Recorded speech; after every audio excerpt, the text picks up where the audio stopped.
शगुफ्ता फिरदौस जो Telangana government schools में assistant teacher की हैसियत से खिदमत अंजाम दे रही हैं। उन्होंने ग्रुप 1 इम्तिहान में रियासती सतह पर रैंक 18 हासिल करते हुए शानदार कामयाबी हासिल की।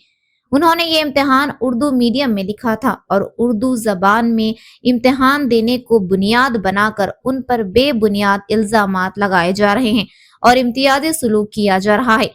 क्योंकि उन्होंने उर्दू मीडियम से पेपर दिया था और जिन्होंने पेपर करेक्शन किया है वो भी उर्दू मीडियम से हैं, तो इस चीज को लेकर उन पर ये बेबुनियाद इल्जामात लगाए जा रहे हैं।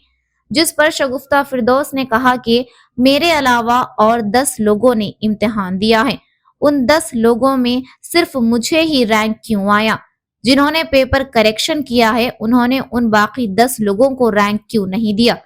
शगुफ्ता फिरदौस ने कहा कि जबान सिर्फ इजहार का जरिया है, मेरिट का पैमाना नहीं, और इम्तिहान लेने वाले इल्म को परखते हैं, मजहब या शनाख्त को नहीं।